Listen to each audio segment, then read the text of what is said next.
just take a look at what is happening. People have been saying that Bitcoin is a bubble, and they've been saying it for some time, including me, by the way. Yesterday, entering a hotel, I had the staff opening the door there, and the first question he asked me as he opened the door for me was, by the way, I've seen you on TV, do you think Bitcoin is worth investing in? And my immediate reaction to him was, no. I mean, it's obviously this is the sort of hype that creates. Whoever that person is probably looking at me and saying, look what you made me do. If I'd bought it, I'd have been up 30% in a single day. Well, true, but bubbles are bubbles, and who knows how long a bubble is going to continue before it actually bursts. Let's just start bringing up some of the latest graphics for you. This is what Bitcoin has done. Actually, in the last, we should see the last 1 hour as well. So that's it. This is what it's doing per hour. It's moved up $500, $600 in just the last hour. Let's go back the whole day. So that's it. It's nearly up 30% since the morning. 16,000 rupees is the price of Bitcoin right now.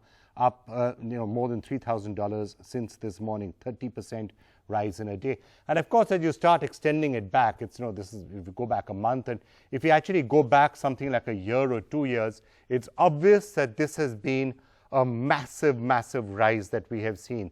Go all the way back 2 or 3 years. This is the sort of gains that we're actually seeing in Bitcoin. $13 going to 16,000.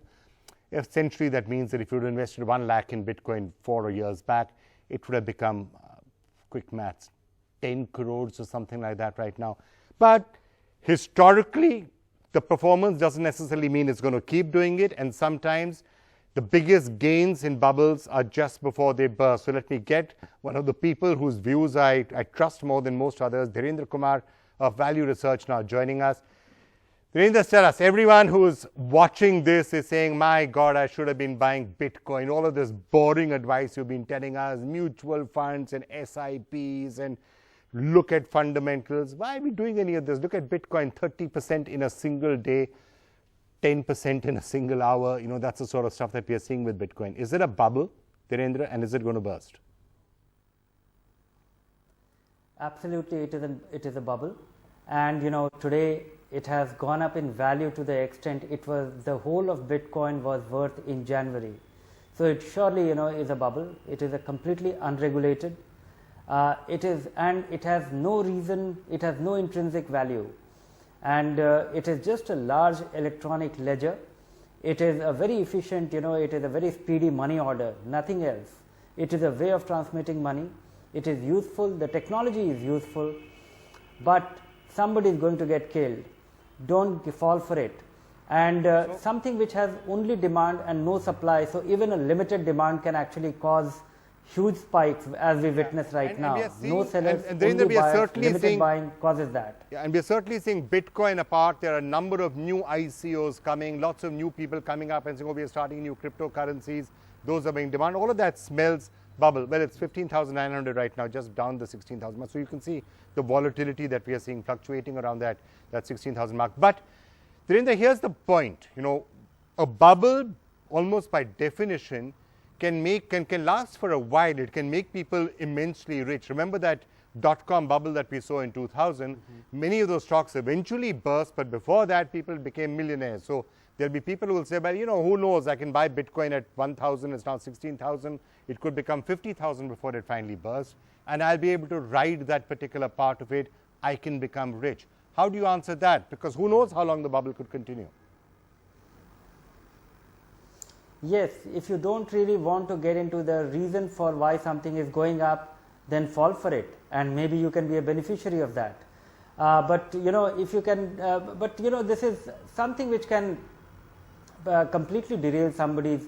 One can get killed in the process. If it is your fun allocation, have fun. But I don't think any thoughtful person who invests for a reason, because it has absolutely no intrinsic value.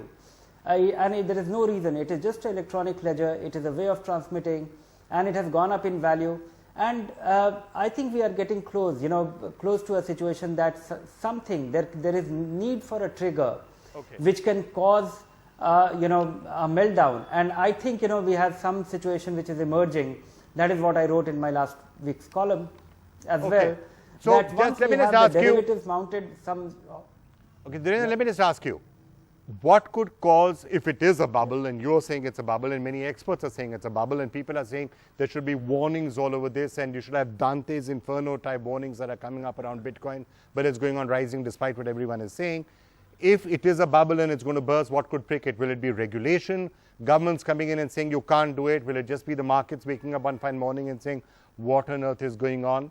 Or something completely different? Yeah, to my understanding, once the organized stock exchanges are able to provide the derivatives, it will enable investors to short sell Bitcoin, and that will cause added volatility, and actually that can also crush it. There is another thing which comes to my mind, something which is so unregulated, and it becomes a means of exchange. All kind of crooks have come into the business. They are throwing their hat now, and that is something. And most people are buying Bitcoins, and the people who are selling Bitcoins, they are also storing it for their investors, or for the people who are investing in it. It is not an investment. It is not a store of value. So we will come across all kind of horror stories where people have, once some mania gets created accidentally or by design, or some crooks design it. We have seen all around us, it has been done, it has been around flowers, it has been around, even in India, around birds. You remember the emu around trees, the plantation schemes for which SEBI is still struggling to find the companies. So once the mania grips in, a lot of people, a lot of creative people come into being, and there may be absolutely complete absence of the underlying, and I think that point is getting clear as it becomes more valuable. All right, Dhirendra, thanks so much for joining us with that clear health warning there. Be careful. Yes, it sounds attractive. Hey, while Dhirendra was speaking right now, it went from, look at that, $60 up in $72. So, you're going to see this. People are going to watch this. Isn't it exciting? But remember, that could also happen. It can start dipping down and really, really go down very fast. So, health warnings all around this, as is true with all bubbles. Remember that tulip bubble that once happened, everyone was buying it, and then before you knew it, it went sour. So blockchain is going to work. Bitcoin itself, is it justifying it? That $100 we have seen it rising while I have been saying what I have been saying? Well, is it going to be sustainable? Anybody's guess.